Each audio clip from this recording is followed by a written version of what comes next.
Ni vprašanje, če bo prišlo do kibernetskega napada na Sandoz, vprašanje je samo kdaj in kakšna bo škoda. Mladi nam to izpostavljajo. Želim biti del vaše ekipe, ker boste mi dali predvidljivost. Ne dobro plačo, karierni priložnosti, izobraževanje, trajnost, ampak predvidljivost in to pa me včasih pleši. Vložki na 3 različnih lokacijah, tako v proizvodnjo kot v razvoj, v znesku malenkost čez milijardo evrov. Javno univerzo, nov študij postaviti, vpisati prve študente v roku dobrih 2 let, mission impossible. Pa nam je to uspelo. Ljudje od nas ne bežijo, prej obratno, ljudje želijo k nam priti, ker nekaj očitno delamo na prav način. Lepo pozdravljeni v novem SBC-evem podcastu, v katerem danes gostimo človeka, ki bdi nad največjimi investicijami v naši državi, lahko rečemo kar v zadnjem desetletju. Človeka, ki s podjetjem, z ekipo, z izdelki ustvarja ogromen delež BDP-ja, o katerem bova kasneje govorila. Človeka, ki mora gledati, kakšni so svetovni trendi, ko gre za farmacijo, pa tudi, kaj vse se dogaja globalno in lokalno. Gregor Makuc je glavni izvršni direktor Leka. Človek, ki nam bo danes razkril, vsaj upam, kako pravzaprav je voditi takšno podjetje kot je Lek, kako pomembno je, da si del večje skupine in kako pomembno je, da si Slovenec, ko govorimo o Leku. Zakaj? Ker se vse tiste glavne stvari, sploh v zadnjih letih in še naprej bo tako, dogajajo doma. En lep pozdrav. Lep pozdrav, dober dan. Hvala lepa, da ste si, kako natrpan urnik je poleti, da tako vprašam za glavnega izvršnega direktorja Leka. Poleti pa je malenkost lažje, se pozna. Tako v skupini, ko vodilni vodja odide na dopust, tako znotraj Slovenije, kjer sodelavci odidejo na dopust, tako pri meni samem, ki tudi odidem na dopust, tako da je en tak lep poletni vdih. No, tako da hvala lepa, da končam ta uvodni stavek, da ste si vseeno vzeli čas, da ste prišli na SBC. Ko sem se pripravljal na tale pogovor, moram reči, da so vse številke, ki se vrtijo okoli vas, pa z vami skupaj, res impozantne. Slovenci se vse prevečkrat zatečemo v to, da smo majhni, pa da nimamo nekega velikega vpliva, ampak potem rečemo pa Lek, pa Lekadol, pa še kakšne številke bova izpostavila, pa lahko rečemo, no, včasih pa premalo govorimo o tistih ta največjih in vi ste zagotovo največji pri nas. Je to breme, teža, izziv? Smo eno večjih podjetij, sigurno smo tudi eno večjih delodajalcev, kar prinaša en tak zelo poseben občutek, ko imaš v hiši zaposlenih več kot 4000 ljudi. Hkrati je pa to tudi en občutek v bistvu ponosa. Lepo ste izpostavili ravno ta del, da sem v bistvu Slovenec, ki vodi podjetje, ki ni več v slovenski lasti, si pa Slovenci ta Lek predstavljamo nekako še vedno kot slovensko podjetje. In mislim, da smo lahko vsi ponosni, da ohranjamo Lek v Sloveniji, ker je ta potencial, ki ga ponujamo za zaposlovanje, za izobraževanje, trdna prihodnost ključna. Eden od razlogov, zakaj sem poslal vabilo na vaš naslov in sem bil izjemno vesel, ko ste rekli, da pridem, so zagotovo investicije. Ko podjetje, ki ni več v slovenski lasti, nameni takšne vsote denarja, toliko investicij, ključnih verjetno tudi za celotno skupino v Slovenijo, takrat si rečeš, okej, česa Slovenci morda ne razumemo najbolje, kaj se je zgodilo tukaj drugače kot marsikje drugje, ko nam v drugih multinacionalkah govorijo, da smo nepredvidljivo okolje, da to ni davčno ugodno okolje, da se pri nas vendarle ne splača vlagati. Zato mogoče najprej vprašanje, o kakšnih številkah, ko gre za vlaganja Leka oziroma Sandoza, v Sloveniji govoriva. Trenutno govoriva, če pogledava 5-letno razvojno obdobje, znotraj katerega smo, vložki na 3 različnih lokacijah, tako v proizvodnjo kot v razvoj, v znesku malenkost čez milijardo evrov. Tako da znesek je resnično konkreten, hkrati pa kaže na to veliko zaupanje lastnika, ki prihaja iz Švice v slovensko okolje, v slovensko znanje, nenazadnje v Lek. Zdaj, da se odloči za 3 investicije na tako majhnem področju, več kot milijardni vrednosti, verjetno je ta skrben pregled res skrben. Kaj vse so in ste pregledali, preden ste se odločili, da vendarle ostanete s takšnimi investicijami pri nas? Ker verjetno so se vsi borili za takšne investicije. To je bila ena zanimiva zgodba, da v bistvu, ko se je Sandoz tekom osamosvojitve, ločitve od Novartisa odločil za postavitev lastnih razvojnih pa proizvodnih kapacitet, in ker je Sandoz globalna multinacionalna firma, podjetje, so seveda kandidirale za te naložbe praktično vse države sveta. od Kanade na zahodu do recimo območij v centralni Aziji. In skrben pregled je seveda proučeval 1001 parameter z namenom, da odločitev, ko bo, v katero državo, bo seveda odločitev pametna, predvsem pa dolgoročno zdržala presojo. Namreč, ko enkrat vlagaš v razvojne proizvodne kapacitete, ko postavljaš neke ogromne objekte, ko zaposluješ ljudi, je kljub temu, da radi rečemo, da je kapital plaha ptica, to kljub temu neka odločitev, da boš v določeni državi dolgoročno prisoten. In Slovenija je v bistvu po vseh teh skrbnih pregledih dejansko vedno prišla kot najbolj optimalna lokacija. 3 konkurenčne prednosti, mogoče tako za občutek, o čem govorimo. Prva velika prednost je bila dejansko ta zgodovinska slika. Se pravi, podjetje, ki je nastalo leta 1946, takoj po drugi svetovni vojni, podjetje, ki še danes obstaja, podjetje, ki je nenehno od svojega razvoja, nastanka naprej v bistvu raslo, to kaže na to, da očitno je tukaj neko znanje, neke izkušnje, ki zmorejo peljati zgodbo v pravo smer. To je bil en signal, ki ni tako očiten tudi v drugih državah. Vemo, da se je volatilnost gospodarskih razmer precej povečala, da podjetja hitro nastajajo, hitro ugasnejo, nimaš pa več toliko teh, rečemo temu, starih blagovnih znamk, ki so preživele 1001 spremembo. Drug velik plus je bil absolutno znanje. Tle se moramo zahvaliti že nekdanji skupni državi, v kateri smo bili, kjer se je vedno enormno vlagali v izobraževanje ljudi. Prebivalci so imeli vsi v bistvu odprt dostop do izobraževanja, tudi na najvišjem akademskem nivoju, in to smo ohranili potem tudi tekom samostojnosti Slovenije. In znanje in izkušnje, ki smo jih mi gradili v Sloveniji v povezavi z akademsko sfero, že tradicionalno v Leku, so bili prepoznani kot prednost številka 2.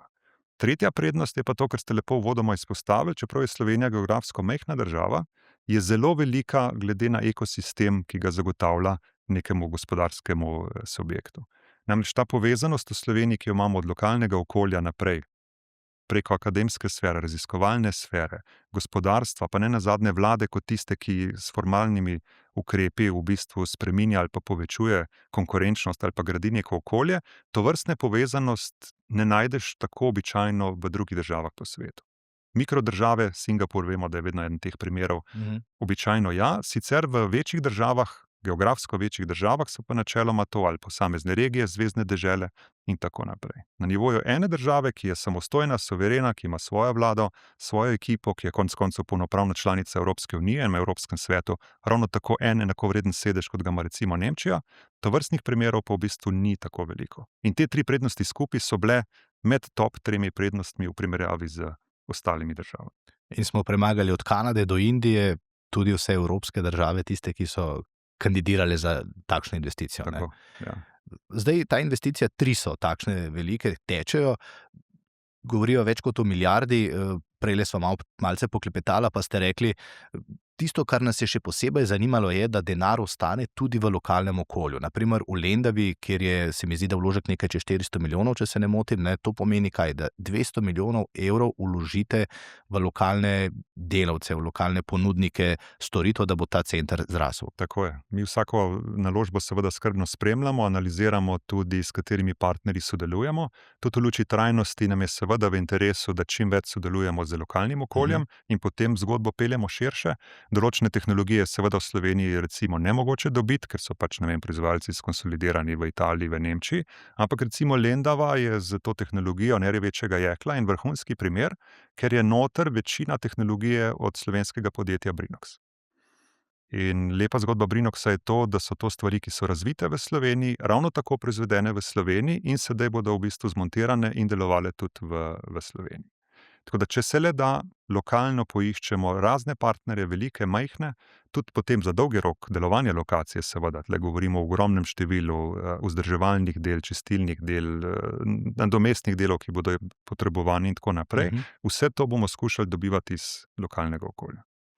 A je zato, ker je tukaj govora o Leku, pa zato, ker imate tudi to tradicijo, pa ker seveda vprašanje finančnih sredstev, da jih nekje med sredino izvajalskih del ne zmanjka, pomagalo, da ko ste se odločili za to lokacijo, da ni bilo toliko ovir, ali so vendarle bile? Kajti včasih v Sloveniji poslušamo, ne, pa bi prišel nekdo, pa bi nekaj investiral, pa se ustavi morda že na začetku pri zemljišču, pa pri dovoljenjih, pa tako naprej.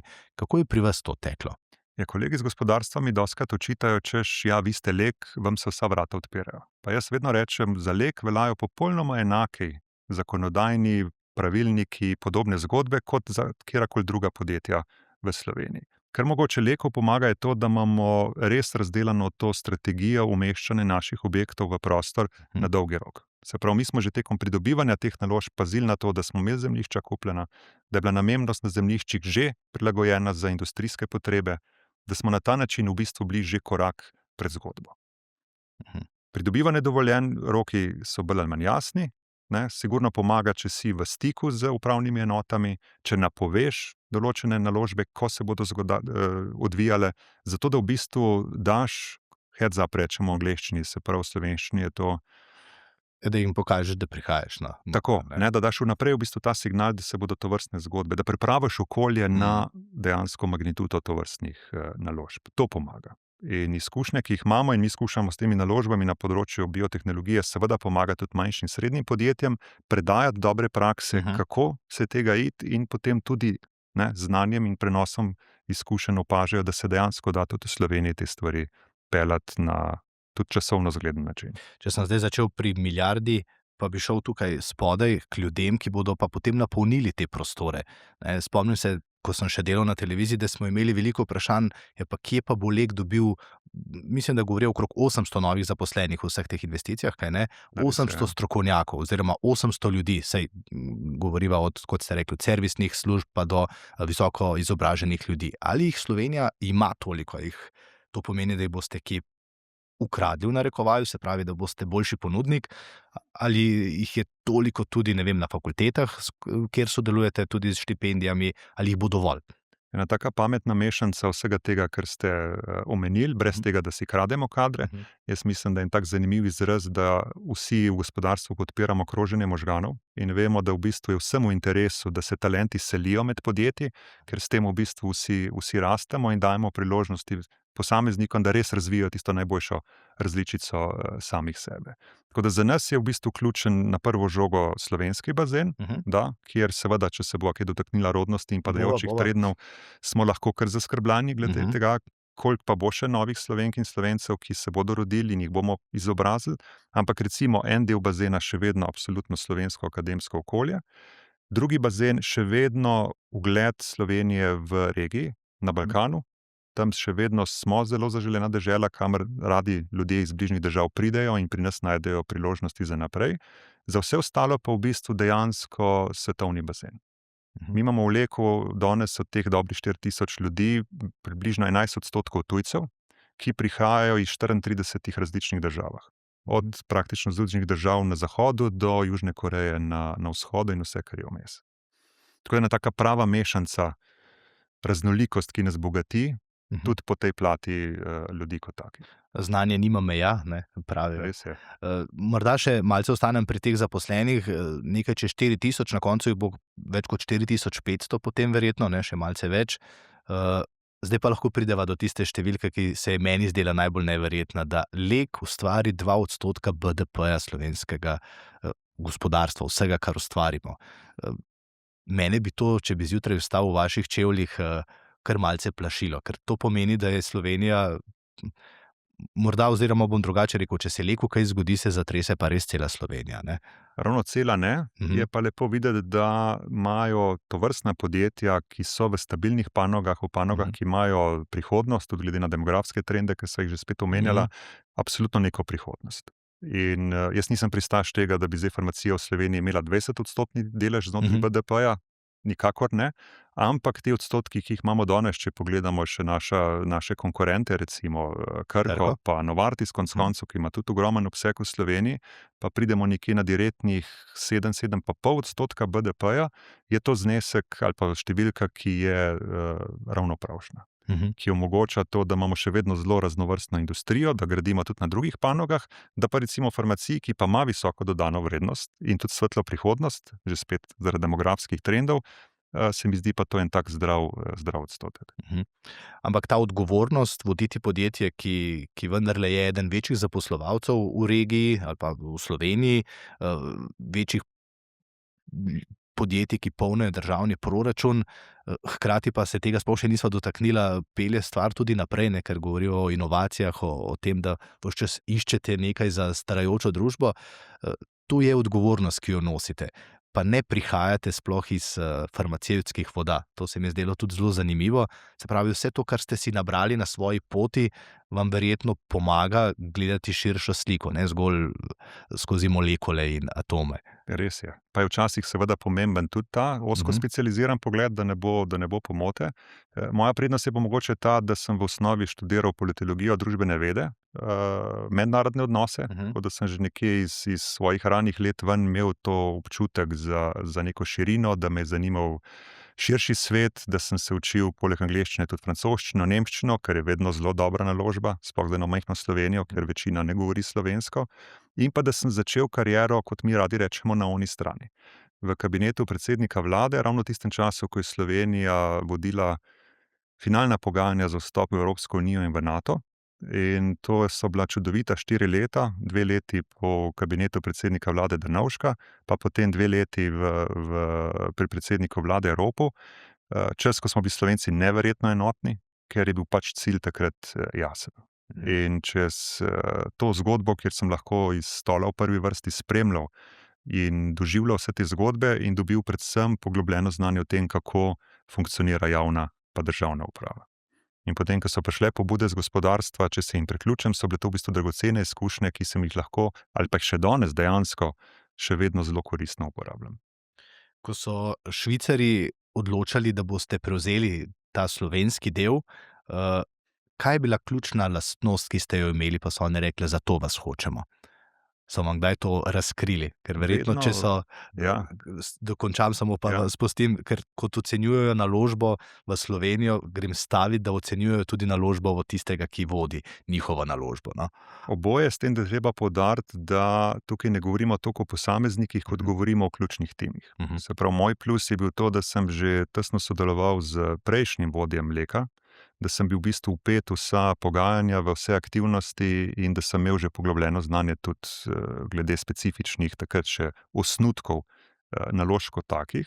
Ena velika prednost, ki pa so mi jo kolegi z Globala zelo odprto izpostavili kot prednost, je bilo pa to poznavanje lokalnega okolja in poznavanje ljudi v sistemu. Danes, ko delujemo še vedno na tem medčloveškem odnosu, ko tudi upravne postopke vodijo ljudi, ko so ministri in ministrice ljudje in tako naprej, je zelo ključno, koga poznaš in do koga imaš dostop. Zato jaz vedno tudi mladim generacijam govorim, da v bistvu za res uspeh v karieri sta pomembni samo 2 zadevi. Eno je to, da sprejemaš odločitve vedno na podlagi večjih uravnoteženih virov. Nikoli, nikjer ne verjemi samo enemu viru informacij, tudi če se ti zdi, da je pa ta sigurno ravno prav. Vedno preveri zgodbo še vsaj pri enem, idealno pa še pri par drugih virih in ta drug vidik mreženja. Bodi odprt do stikov z drugimi ljudmi, ne bodo ti nikoli vsi všeč, ampak čez to se boš absolutno lahko prvič ogromno naučil in drugič preko mreženja, preko stikov bo tvoj dostop potem tekom kariere mnogo lažji.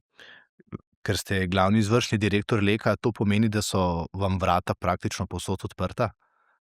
Ali se vam je kdaj zgodilo tudi, da na kakšna ste pa morali kar dlje časa trkati, da so se odprla? Meni je vedno všeč, da moram na vrata potrkati in da se tudi vrata ne nujno vedno takoj odpro, ker opazim, da takrat, ko je nek problem pa res trd ali pa zahteven, takrat so potem rezultati še toliko boljši. Zanimivo. Zdaj se bi pa dotaknil malce demografije, ker ste prejle pa zdaj omenili tudi, kaj mladim dajete, ne, kakšne nasvete. Koliko na leto približno novih ljudi zaposlite v Leku? Trenutno, glede na prej omenjeni sklop naložb, ki se odvija, pa tudi dejstvo seveda, da pa 4000 zaposlenih je kar nekaj rotacij tudi med rednimi zaposlenimi, trenutno zaposlujemo tam nekje med 300 in 350 sodelavci na leto. Zdaj, kakšen odstotek je pa mladih? To me zanima zato, ker tudi za to mizo velikokrat govorimo, ne, da prihaja vendarle ta nova generacija, s katero je drugače delati je treba morda drugače postopati že pri začetku, medtem ko v kakšnih podjetjih, kjer se bolj ukvarjajo z IT-jem, so mi pa že kar večkrat rekli, da pa raje vzamejo stare, prekaljene mačke, ker tisti so že del tima, že znajo delati in imajo tudi po vseh podatkih mladi danes v resnici prvič težavo, da niso tako lahko zaposljiv kader, ne glede na to, da imajo morda višjo izobrazbo kot pa njihovi predhodniki. Kako je s tem pri vas? Mi razumemo mlade kot tiste, ki so stari nekje do 28-29 let, se pravi, ki so že prehodili svojo akademsko pot in ki so že pridobili neke konkretne prve delovne izkušnje. In če gledava po tej starostni delitvi, da so mladi tisti do 28-29 in potem starejši vsi nad tem, je dejansko zanimivo pri nas razdelitev nekje pol-pol. Ravno s tem sporočilom, kot ga recimo opažajo tudi kolegi v drugih tehnologijah ali pa v IT-ju ste omenili, ne, da absolutno gradimo na mladih, ker mladi so naša prihodnost, tam dobiš svežino, tam dobiš mogoče en tak še neomejen pogled, tam je še tista naivnost konec koncev, ki jo potem sistem hočeš nočeš zoža ali pa na neki točki zminimizira. Pri starejših pa seveda izkušnje, že prehojena neka pot, predvsem poznavanje tega, kaj deluje, kaj ne deluje. Za res super uspešnost je pol ključno to, kako ta dva svetova povezati. In s tem se trenutno v Leku res enormno ukvarjamo. Absolutno timsko delo kot predpogoj, to že na razgovorih za zaposlitev je to ena od najbolj ključnih stvari. Sprav nas ne zanima toliko, kaj si se naučil, kaj si delal, ampak to, a si sposoben delovati v timu. Ker vsa specifična znanja, ki jih boš potreboval za razvojne, proizvodne in ostale aktivnosti, bomo že mi poskrbeli tekom izobraževanja, do izobraževanja in podobno, ampak to, če pa ti v osnovi nisi sposoben timskega delovanja ali pa v to ne verjameš, je pa običajno to za nas tisti make it or break it. In če zaznamo, da posameznik je bolj individualist, pa je lahko super, da ne bo pomote, top talent, ampak če ne bo sposoben delati v timu, se zanj pa zanjo rajši ne odločimo. Koliko je pa tukaj sodelovanja, saj se bom še vrnil na vzdrževanje teh odnosov znotraj podjetja, ampak koliko je pa tukaj sodelovanja s slovenskimi fakultetami, tukaj že vem, da imate štipendije, da imate poseben dan, kjer iščete talente. Velikokrat se Slovenci pohvalimo, danes je tak dan, da se lahko malce hvaliva, no? Kako smo dobri za inštituti, Kemijskim inštitutom Jožef Štefan, na primer, ne? Koliko vam dajejo teh ljudi, ki vedo, mi pa bi delali v Leku. Lek je vendarle znamka, to je brand, ne, za katerega tudi to kažejo raziskave, da se ljudje, mladi, vedno bolj radi odločajo, da bi delali tam, kjer nekaj velja podjetje, se pravi, da delaš za brand, za zmagovalca. Koliko je tega sodelovanja? To je nekaj, če se mogoče tega dotakneva, analize mlade generacije, to je tudi nas presenetilo. Ja, pač neki trendi so kazali, da bodo mladi glede starih blagovnih znamk zelo v bistvu indiferentni, pa se je izkazalo, da ne. In ko jih vprašaš, pa zakaj recimo Lek, 80 let staro podjetje, ki je za vas verjetno nepredstavljivo, če ste bili rojeni v letu 2000 ali pa kasneje, oni rečejo, ne vidik trajnosti uspešnega poslovanja, ampak stabilnost in predvidljivost. Svet ne letos, zadnje čase je, kakršen je, se pravi zelo dinamičen, zelo spreminjajoč, stalno smo priča nekim šokom in tiste pristne umirenosti, predvidljivosti, ki jo v osnovi človek rabi za to, da živi, da ustvarja za svoje bližnje, več ni. In mladi nam to izpostavljajo. Želim biti del vaše ekipe, ker boste mi dali predvidljivost. Ne dobro plačo, karierni priložnosti, izobraževanje, trajnost, ampak predvidljivost in to pa me včasih pleši. Ne bomo več tradicionalen, klasičen delodajalec, ampak bo treba posameznikom pomagati prebroditi te intenzivne čase, v katerih živimo. Če pa se vrnem na akademsko pa raziskovalno sfero, to je pa absolutno eden od predpogojev, ki jih jaz vedno povsod zagovarjam. Čim bolj tesna vez gospodarstva, tako z akademsko sfero, kot tudi z raziskovalnimi inštituti. Mi imamo v Sloveniji že omenjen inštitut Jožef Štefan, imamo Nacionalni inštitut za biologijo, imamo Kemijski inštitut, to so 3 institucije, ki so v svetovnem merilu med najboljšimi. In njihovo znanje, njihove izkušnje, predvsem pa njihove povezave z drugimi inštituti po vsem svetu so nenadomestljive. Vse 3 javne univerze ravno tako. Kolegi iz Švice ne morejo verjeti, da smo za potrebe Lendave z Univerzo v Mariboru v bistvu razvili, oblikovali in že vpisali prve študente v nov študij farmacije v roku 2 let. Švicarji so rekli, to tudi pri nas za javno univerzo ne bi šlo. Privatna univerza morda.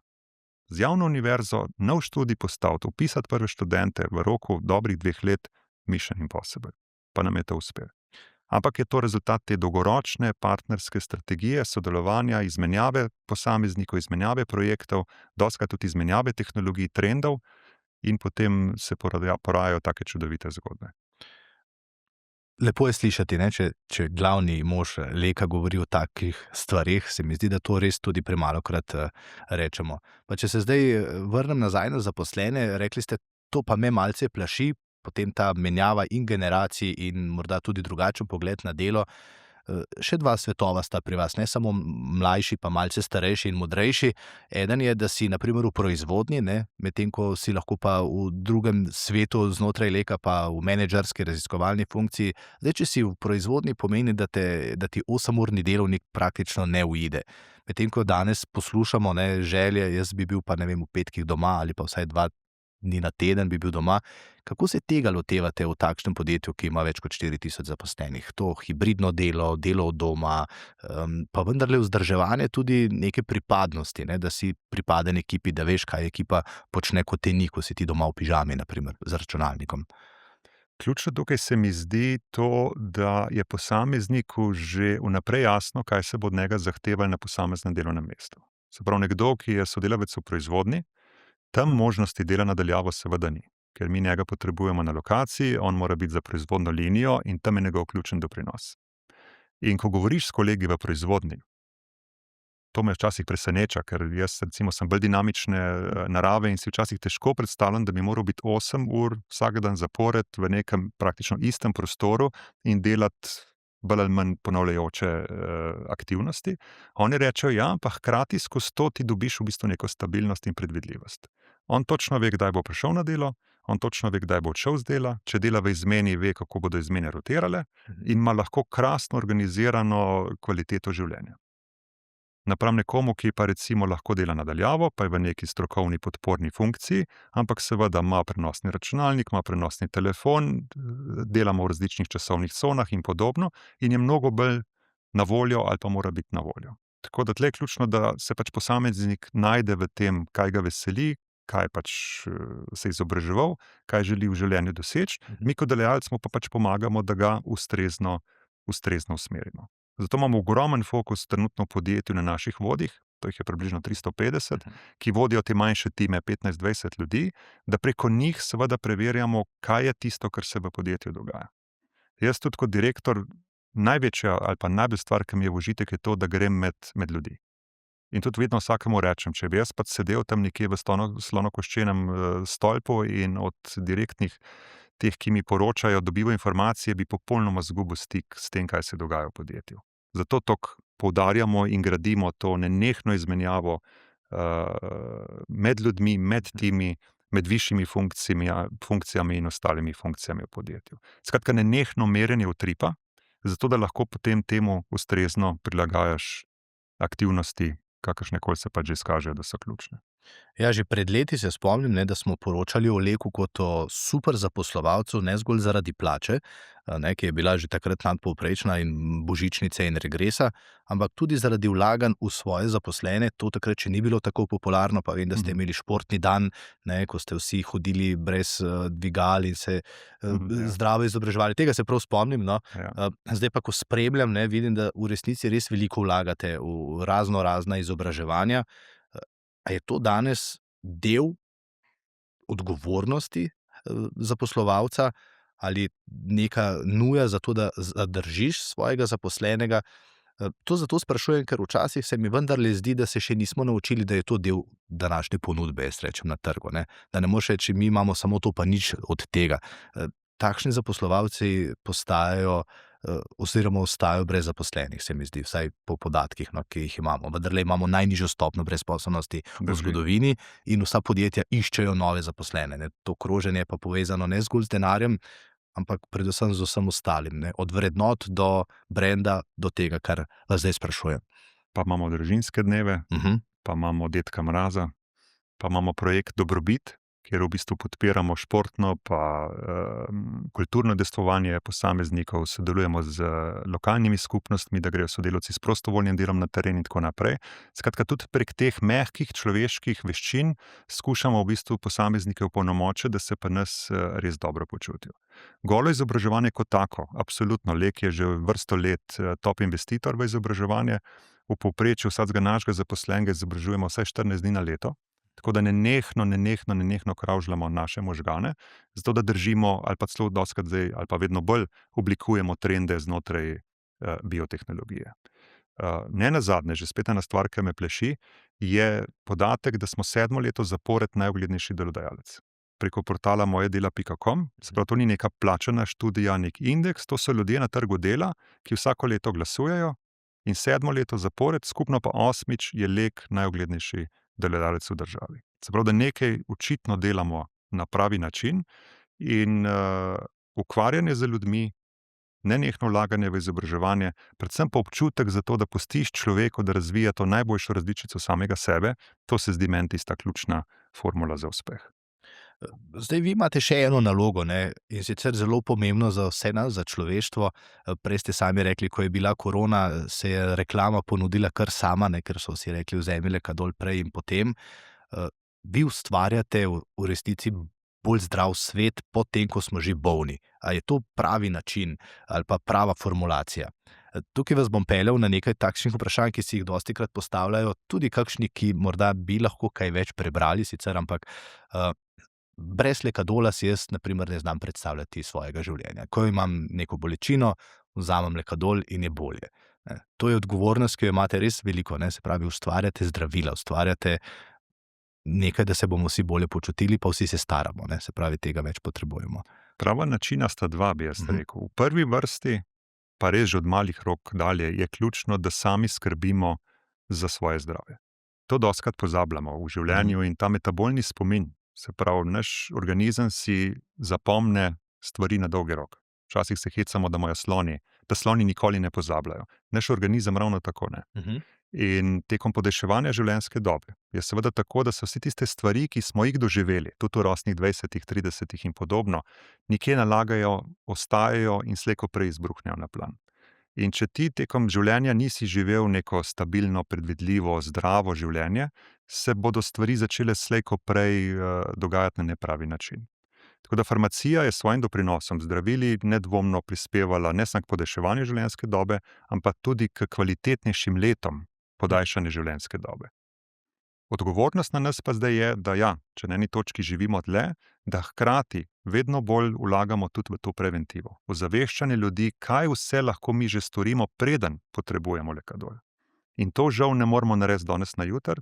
In običajno, ko govoriš z bolniki, dostikrat izpostavijo ravno to. Joj, če bi jaz vedel, ne, pa ne bi tega počel. Pa ne govorim zdaj o takih primerih, kot je recimo kajenje, ki ni najbolj zdravo, ali pa prekomerno uživanje alkoholnih pijač in podobno. Ampak tudi sicer zdrava prehrana, ravno prav gibanja, dovolj svežega zraka, dovolj obvladovanja stresa, recimo.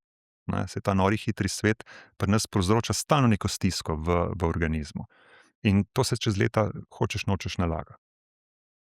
Zdaj govorite stvari, kjer bi vam ljudje, ki ne marajo farmacevtske industrije, rekli, pa kaj zdaj govori ta človek, ko pa živi, ko pa si izplačuje lahko dobiček, ko pa imajo delavci plačo ravno od tistih ljudi, ki se tega ne držimo. A kdaj berete takšne očitke? Sploh zelo hudi so bili v času korone, ne, ko so se farmacevtska podjetja borila za izdelavo zdravila, cepiva, in od takrat naprej se mi zdi, da se to sploh ne neha, ne, da se sploh ne ugasne. Zadnjič sem v tem studiu gostil gospoda iz Arsa, ki se je upokojil, gospoda Velkovrha, in sem potem bral komentarje in nisem mogel verjeti. Človek se 40 let ukvarja z klimo, z okoljem, z vremenom, pa se ljudje s kavča z njim pogovarjajo, kot da bi sami to počeli 40 let. A se vam kdaj zgodi enako, da ko prebirate mnenja ljudi, ki verjamejo, da ste vi največje zlo na tem planetu, da si rečete, pa dobro, lahko vam malce odpremo, ne vem, našo tovarno, vam razložimo kakšno stvar? Zelo veliko delamo v bistvu na ozaveščanju ljudi. Niti ne nujno bolnikov, ne, ampak kot rečeno že prej, mladih sosedov na lokacijah, lokalnih ali pa civilnih pobud in podobno. Skratka, resnično v bistvu ozaveščati ljudi o tem, kaj, na kakšen način, kako lahko poskrbijo zase. Ker, kot rečeno, če se vrnem vrej na tisti moj nasvet mladim, da vedno informacije, na podlagi katerih se odločaš, imej čim bolj razpršene, tako naj bi bilo tudi v življenju nasploh, ne samo v profesionalnem svetu. In čar družbenih omrežij v zadnjem času v bistvu kaže na to, da ljudje mnogokrat ali pa prevečkrat zaupajo pač samo tistemu, kar so zasledili tam nekje v oblaku. In to žal, sploh zdaj v luči generirane umetne inteligence, ni nujno vedno tako. In tle skušamo mi v bistvu apelirati na ljudi, tudi s tem, da jih povabimo na lokacije, da jim pokažemo naše razvojne, proizvodne kapacitete in ostalo, in čez to nagovorimo potem tovrstne izzive. Uporabljate družbena omrežja veliko? Sam osebno sem v bistvu prisoten samo na LinkedInu. Kot profesionalnem omrežju, ki združuje posameznike, ki ni toliko namenjen promociji posameznika, ampak bolj promociji idej, nekih dobrih praks in podobnih zgodb. Kje pa vi potem dobivate informacije, kaj se dogaja okoli nas, kaj berete oziroma kaj gledate? Skušam imeti ta čim bolj raznolik vir informacij. Se pravi, še vedno klasični časopisi, to je nekaj, kar je recimo novi generaciji nepojmljivo, ne? Ampak jaz res uživam v tem, da si, ne vem, kupim soboten dnevnik, da prelistam potem Objektiv, preberem kakšen dober intervju in da je to še vedno na tistem dobrem klasičnem časopisu, da stvar zadiši po črnilu. Tako kot rad berem klasične knjige, recimo. Ne? Zato, da je tisto bred, greš v knjigarno, prelistaš, se malo tam pogovoriš, koga srečaš in potem čar odprtja sveže knjige. Potem seveda drugi mednarodni mediji čim več, če se le da, z različnih držav, zato da dobivamo predvsem to balansiran občutek med tem, kaj se dogaja v zahodnem razvitem svetu, napram recimo aktivnosti, ki jih peljejo kakšne države na vzhodu. Pa imamo prednost, ker smo del multinacionalke, da dobivamo zelo veliko informacij tudi z multinacionalke, kot en tak pregled svetovnih aktivnosti. To je clipping, ki vam ga že pripravijo, ali se sami naročite, kaj boste? Oboje. Nekaj je tisto, kar je pripravljeno, nekaj je pa v bistvu na podlagi lastnih interesov, ki jih imaš, ali pa ne vem, projektov, ki jih peleš, da si v bistvu zbereš tista področja in potem dobivaš to dnevno, tedensko, že spet odvisno od izraženih potreb. To vas sprašujem zato, ker vendarle niste kar nekdo, a ne? Ste glavni izvršni direktor Leka, farmacevtskega podjetja, kjer pač morate vedeti, kaj se dogaja po celem svetu. Ne vem, ko sem se peljal na tale pogovor, sem poslušal še vedno ebola v Kongu, ne, mislim, da 600 žrtev, a vas takšne stvari še posebej zanimajo, ko te zdravstveni izzivi, ki se po svetu odvijajo, ali imate kakšno prav specifično temo, ne vem, športa, kaj je tisto, kar Zelo me zanima, ker sem bil in sem študiral mednarodne odnose, ta komunikacijski vidik. To bo nekaj tudi vam kot nekdanjemu novinarju zanimivo, ampak dejansko mnogokrat zapostavljamo moč komunikacij. V pozitivnem in negativnem smislu, da ne bo pomote. In ta del običajno rad potem zanaliziram. Se pravi, ko pride do nekega dogodka, ko pride do neke krize, do neke eskalacije, bodi si lokalno, bodi si regijski, bodi si zadnje čase vedno bolj tudi globalno, me zanimajo v bistvu te pristopi, kako, na kakšen način je bila zgodba peljana. In s tem ven dostikrat črpam pol tudi ideje za recimo komuniciranje s sodelavci, ker 4000 ljudi je v bistvu že kar lepa družina, to je zelo raznovrstna zgodba, delujemo na 4 različnih lokacijah po Sloveniji in tudi ni tako na lahek način v bistvu vedno pripeljati informacije, podatke do zaposlenih. Tako da ta vidik mi je mogoče zanimiv. No, to ste delali, ne? Ker ko ste bili na Leku zaposleni, ste bili prav šef komunikacij, če se ne motim. Tudi to je res, ja. Tako da tudi s tem ven mogoče ta deformacija. Zdaj živimo v svetu, kjer imamo vsaj enega zelo močnega komunikatorja, še celo s svojim lastnim omrežjem, ne? Kjer lahko napiše in deli vse, kar hoče. Problem je le to, da je njegov zapis lahko usoden za kakšno borzno delnico in kaj podobnega, ne?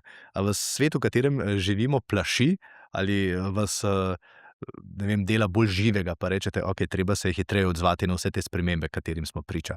Enkrat sem bral en vrhunski članek ravno glede tega, kako se spopadati s tem nenehnim trendom nekih izrednih razmer.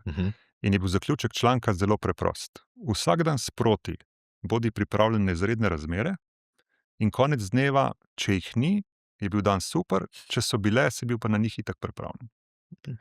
Ker pričakovati, da bomo šli kdaj nazaj v romantične čase, ko smo se vsi med seboj imeli radi, ko je bila nafta poceni, ko so bili energenti na voljo tukaj in zdaj, ko ni bilo vojn, ko ni bilo konfliktov, ko je bila družba homogena, verjetno Jaz sem sicer optimist, ampak bo zelo težko pričakovati. Mhm. Stvari so se spremenile, stvari se spreminjajo in jaz res, pa to je težko, da ne opomote. Vsak dan sproti biti pripravljen na to, da bo težko, ni najlažje, ampak pomaga konec dneva to potem predelati in skušati pol mirno zaspati in imeti tudi čisto vest nazadnje. Ja, zdaj ste nekaj zanimivega rekli. Zadnjič je eden od ministrov obrambnih, ki je del NATO, dejal, da ima doma pripravljeno vse za preživetje prve 3 dni, ne, če bi se začela vojna.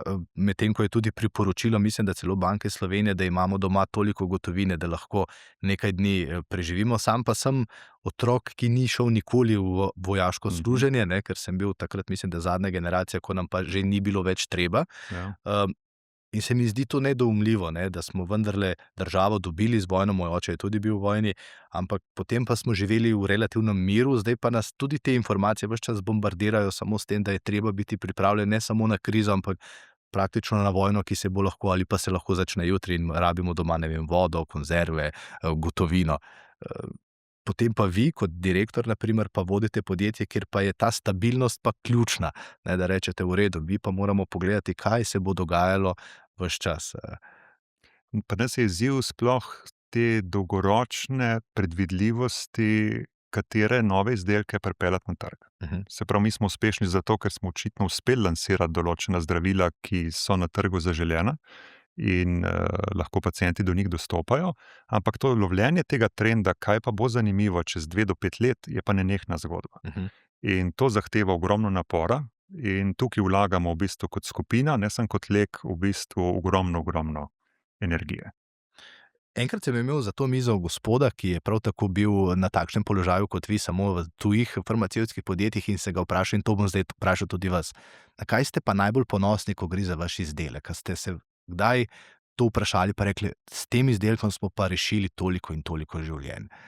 Dobro, vem, pri Lekadolu je to že odlično, ampak vendarle v vašem času, ko ste rekli, to je pa pod mano prišlo na trg in reševalo življenja.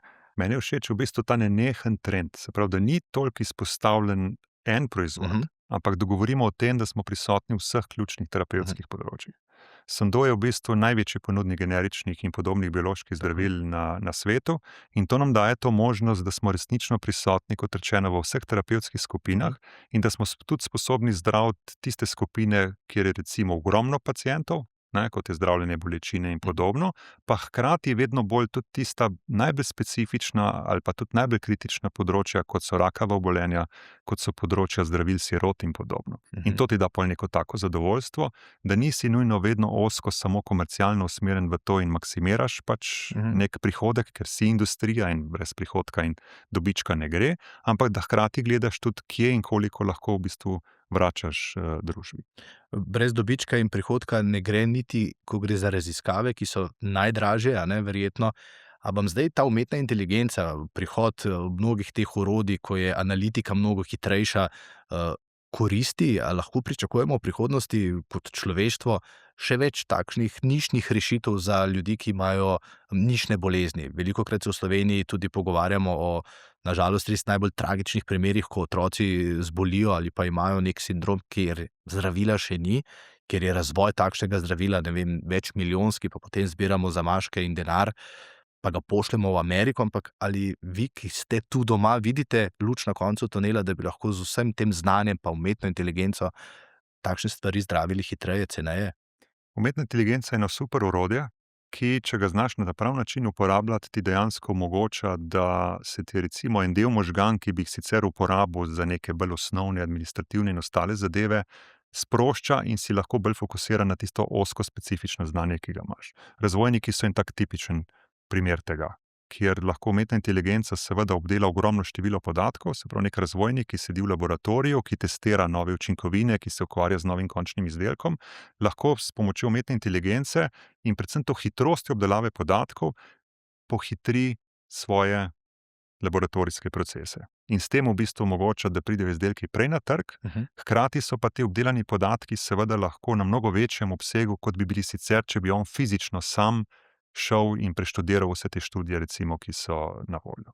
Jaz mislim, da je pri tem bolj ključno razumeti to, da mora biti raziskovalec, razvojnik tisti, ki se odloči, da bo uporabil umetno inteligenco, ki naloži potem neko konkretno nalogo in ki se potem z izkušnjami, znanjem, ki jih ima, tudi odloči, ali bo izsledke uporabil ali pa pač ne. In to je v bistvu tudi en čar farmacevtske industrije, da je na eni strani zelo regulirana, normalno, ker pač jemljemo zdravila, ki delujejo v našem organizmu, hkrati pa v ospredje postavljajo človeka. Človek je tisti, ki se pri nas odloči, da bo nek proces začel, da se ga bo obravnaval in potem, ko ga bo zaključil, je potem že spet ta človek tisti, ki je za to odgovoren. Pa je zaradi AI-ja že kaj hitreje, opažate tudi pri svojih raziskovalcih? Opažamo. Ja? Opažamo tudi na eni strani način, ker ti se moraš dejansko naučiti uporabljati to orodje, da ga uporabljajo na pravi način, da ga uporabljajo tudi na način, da ne prihaja do ohajanja tovrstnih informacij izven varovanih območij, oblakov, orodij, kakorkoli. Hkrati pa predvsem, kar je ključno, posamezniki morajo imeti občutek, da je to orodje. Da to ni nekaj, kar bo njih nadomestilo čez 2, 3, 5 let. Ampak da je to pač zgolj eno od tehničnih orodij, ki jim je na voljo za to, da so lahko sami še toliko bolj učinkoviti pri delu, ki ga opravljajo. Tega sicer nisem imel namena vprašati, ampak zdaj ste sami rekli, ko morajo paziti, da jim te informacije ne uhajajo. Kako je z vašo konkurenco? Kje jo vidite ali pa kje jo imate? V Indiji, na Kitajskem? Kje se najbolj tepejo za to, da bi vas izrinili s trga ali pa vsaj kje nadomestili ali pa prehiteli? Ker to pa je tema, o kateri pa res malo vemo. Mi poznamo ta evropski trg zdravil, pa malce tudi ameriški, seveda, ki je drugačen od našega, tudi bolj dostopen. Potem smo se spoznali s kitajskimi in ruskimi cepivi za čas covida, naprimer, pa slišali, tam smo imeli nekaj takih podjetij, pa za generike seveda dobro vemo, da jih imajo v Indiji, kjer takoj skočijo, ko lahko. Kakšen je ta trg pri vas, ko gre za konkurenco in bitko? Vidika konkurence tukaj sta dva. Se pravi, ta lojalni del konkurence je v bistvu nam absolutno ključen, ker konkurenca je tista, ki te sili v to, da nenehno inoviraš, da se nenehno premikaš, da slediš trendom, da skušaš biti prvi. In čar generike in pač Sandoz in Lex, ta generično podjetje, je to, da generična podjetja obstajajo od zahoda do vzhoda. En velik izziv v zadnjem času, v zadnjem desetletju so seveda podjetja iz Indije ali pa predvsem z Kitajske, kjer prihaja do ogromnih subvencij strani države, tako finančnih, s poceni energenti, nižjimi delovnimi standardi in na ta način v bistvu skušajo konkurenčno prehiteti znanje pa izkušnje, ki jih imamo v Združenih državah ali pa v Evropi. Tako da to je nam ključen del, kako v bistvu ohranjati stik s tovrstno konkurenco. Na drugi strani vidik nelojalne konkurence je pa vedno bolj kibernetska varnost. Prihaja do vedno več vdorov, do vedno več poskusov kraje podatkov, izsiljevanj in podobno. In naš glavni izvršni direktor skupine vedno reče, ni vprašanje, če bo prišlo do kibernetskega napada na Sandoz, vprašanje je samo kdaj in kakšna bo škoda.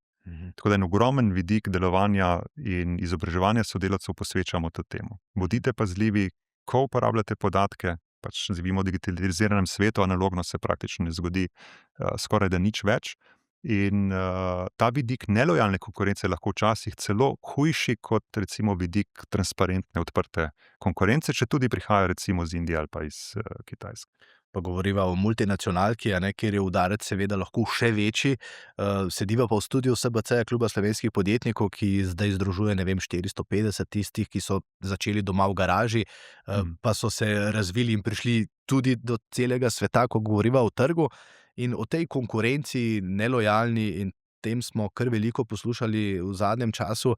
Zdaj imamo novo vlado, ta nova vlada je sestavila tudi posvetovalno telo, jaz rečem temu, iz gospodarstvenikov, pa tudi malce izven, ki bo pripravila, vsaj upam, nek ali pa svetovala z nekim naborom stvari, ki jih je treba storiti, da bomo bolj konkurenčni kot družba, kot država. Tam ste tudi vi.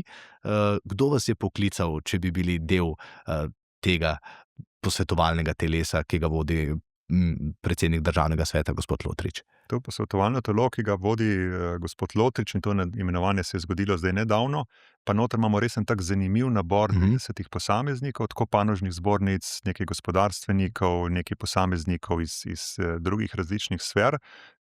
Jaz upam, da bo dvoje se zgodilo. Eno je to, da se bomo zavedali prednosti, ki jih že imamo, da se bomo zavedali tudi pomena socialne države, ki jo imamo, in pomena tega, kakšno vlogo ima človek v Sloveniji. Se pravi, znanje, izkušnje posameznika in pa to, da lahko z prihodki, s sistemom nagrajevanja zgledno živi. To za ta osnovni del ne smemo pozabiti, in to je tudi do zdaj bila res velika prednost Slovenije, da nismo živeli v preveč razslojeni družbi. Vse prihaja do določenih odstopanj, ampak če pogledava homogeno kot družbo, Slovenija teh zadnjih 35 let res na tem področju zgledno deluje. Drug vidik, ki je pa zanimiv, bo pa seveda, kje pa smo lahko še boljši. Jaz mislim, da mi ne rabimo revolucije, rabimo pa na kakšnih segmentih mogoče kakšno prilagoditev. S tem, da ko sva se uvodoma pogovarjala, sem izpostavil to dolgoročno predvidljivost sistema kot eno od velikih prednosti. In to je bilo zanimivo, to je tudi mene takrat presenetilo, da sem rekel, ampak Slovenija je super tudi po tej plati, ker ste tako zelo predvidljivi. Sicer ste stari 35 let, to za kakšno staro demokracijo ni ne vem koliko, ampak v teh 35 letih ste v bistvu zgledno napredovali in ohranjali neko stabilnost, predvidljivost sistema na vseh vidikih družbe. In to upam, da bomo tudi naprej uspeli ohraniti. In če bomo kot Slovenija presegli to zgodbo ene vlade, druge vlade, teh 4-letnih mandatov, ki so relativno kratki, roko na srce, in pogledali, kaj lahko dolgoročno spremenimo po tej plati, potem bo pa prihodnost še toliko bolj svetla. Zanimivo, ko govorite o tej predvidljivosti, jo vidite drugače kot, ne vem, mali podjetniki, espeovci ali pa tudi nekatere večje podjetja, ko je lani prišel ukaz, tudi zakonsko, da je treba na primer izplačati božičnico, je za marsikoga predvsem zaradi tega, ker tega ni vračunal že vnaprej, predstavljal velik problem. Za Lek božičnice in regresi ne predstavljajo problema, zato ker se mi zdi, da tudi zaposleni točno vedo, da jih to ob koncu leta čaka. A je res to? Zaposleni vedo, da s svojim delom in znanjem doprinašajo k temu, da smo uspešni, in ker uspešno poslujemo, lahko potem izplačamo tudi tovrstne nagrade. Tako je. Se pravi, se pri božičnici niste tresli, ampak je bila to praktično za vas vzpodbuda. Tako, jaz sem zelo pristaš tega, da seveda ljudi nagrajujemo, takrat, ko pokažejo, da imajo znanje, da jim ni mar do tega, kaj se v družbi dogaja, in da skušajo stvari peljati na bolje. Vsak, ki pa je v gospodarstvu, pa seveda ve, da so določeni deli planiranja odhodkov, prihodkov, in da znotraj finančnega leta te fleksibilnosti ni ne vem kako veliko. Morda bi tukaj postavil vprašanje, bom videl, če boste odgovorili, ni pa vam seveda treba, ampak veliko je bilo jeze, ker so božičnico izplačali tudi v javnem sektorju, vi ste rekli, zdaj to je nagrada za dobro opravljeno delo. Potem pa smo pogledali in videli, kako je v javnem sektorju, pa zdaj ne posplošujem, da ne bo kakšne napake, ampak in res tega ne bi rad počel, ker od medicinskih sester, negovalk in tako naprej, ampak vendarle si pa včasih kje rečemo, tukaj so pa res neuspešni, tukaj jih je pa morda preveč ali pa delajo prepočasi, božičnica je bila pa za vse v javnem sektorju. Kako pa vi gledate na ta slovenski javni sektor? Tudi s tem se boste verjetno v tem posvetovalnem telesu malce ukvarjali, s to uslužnostjo in učinkovitostjo tam, kjer je zelo potrebna tudi za gospodarstvo. Tako je. Se brez učinkovitega javnega sistema tudi v gospodarstvu ne bomo preživeli. Nam je še kako ključno, da naši regulatorni organi, ljudje na ministrstvih, ljudje na upravnih enotah delujejo polno opolnomočeni, da so odzivni, da imajo ustrezno znanje, kapacitete, da postopke peljejo ali pa njihove aktivnosti na način, kot je treba. Tako da jaz vidim božičnico kot spodbudo za to, da se ljudi nagrajuje, stimulira. Seveda je treba pa nenehno paziti na to, da se v vseh podjetjih je podobna zgodba. Se tudi v Leku niso zdaj vsi samo najboljši, da pač opaziš, da nekdo ne dosega nekih ciljev, da se z njim ukvarjaš, da pogledaš, kako mu lahko pomagaš. Vsak ima 1000 in en izziv pri sebi, in tudi javna uprava pri tem ni izjema. Da ne bo pobote, mnogokrat se generalizira, kako je javni sistem v Sloveniji neučinkovit in kaj vse bi bilo treba spremeniti. Premalkrat se pa pogleda, da imamo tukaj ogromno ljudi, kar nekaj ste izpostavili primerov, ki so predani, ki mnogokrat za resnično zelo nizke nadomestila izvajajo aktivnosti, ki so še kako ključne za to, da funkcioniramo kot družba. Pa sva prišla skoraj da že do konca. Obljubil sem, da bom vzel tisto temo, ki ste mi jo vmes ponudili, to je ta demografija. govorimo, da bo treba zmanjšati javno upravo, ampak če smo pa čisto iskreni, ne, tega sicer ne slišim prav pogosto, jo bo pa treba v resnici okrepiti, ne, ker ko govorimo o učiteljih, vem, da jih manjka vsaj 2000, odvisno koga poslušaš, lahko priješ do številke tudi 5000, potem negovalcev in negovalk v domovih za ostarele, medicinskih sester, samo na UKC-ju v Ljubljani jih manjka ogromno, pa potem po zdravstvenih domovih in tako naprej. Ampak demografske številke so pa kar neizprosne, ne. Slovenci, zadnjič sem prebral, da izumiramo, no, mislim, da tako hudo vendarle ni, ampak število rojstev je pa res najnižje, ne. Kako gledate pa na ta fenomen, ne zgolj Slovenije, ampak kar celotnega zahodnega sveta, kjer se vendarle dogaja to, da nas je vedno manj, potreb je vedno več, zato imamo tudi vedno več tujcev, ki pridejo k nam delati, pa se s tem rojeva nov problem, ne, nek konflikt. Kako gledate na ta družbeno dogajanje, jaz rečem, kar vrenje, ki je pa v resnici samo posledica vsega, kar se nam dogaja, no? Verjetno se vsi v zahodu sveta ali pa v državah, kjer je demografija vedno večji izziv, pa Slovenija je tukaj mogoče še toliko bolj specifična, ker se res v povprečju, vsaj znotraj Evropske unije, staramo med najhitrejšimi državami, da je to nek trend, ki smo ga prvič kar dolgo časa zapostavljali. In smo zdaj včasih presenečeni, ko ne vem, se vkrcamo na Nomagov avtobus, pa nas pelje Filipinec, pa ko naročimo Wolt hrano, nam to pripelje mogoče nekdo iz Bangladeša, pa ko se usedemo v taksi, oseba mogoče niti ne govori slovensko in podobno. In zdaj se čudimo, odkje to kar naenkrat. To je ta fenomen sive pege človeka, ki včasih zelo dolgo ne opazi problema, ki je tam. Omenil sem, da imamo v Leku kar nekaj ali pa zelo raznovrstno skupnost tudi tujcev, več kot 10%, 34 držav, mi zelo gradimo na tej raznolikosti.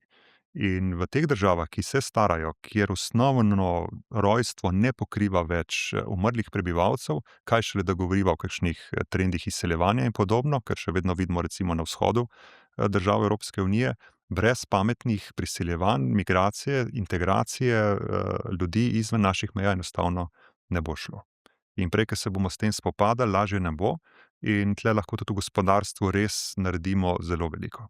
Mi recimo s to pametno politiko, ko pripeljamo v Slovenijo ne samo nekega tujca na delovno mesto in s tem pač svojo ozko potrebo izpolnimo, pogledamo tudi, kaj to pomeni recimo za njegovo družino. A bo prišlo z njim soprog, soproga, otroci, mogoče nekoč starši in podobno, da pogledamo celovito, kako bi lahko tudi tem ljudem potem ponudili neko prihodnost.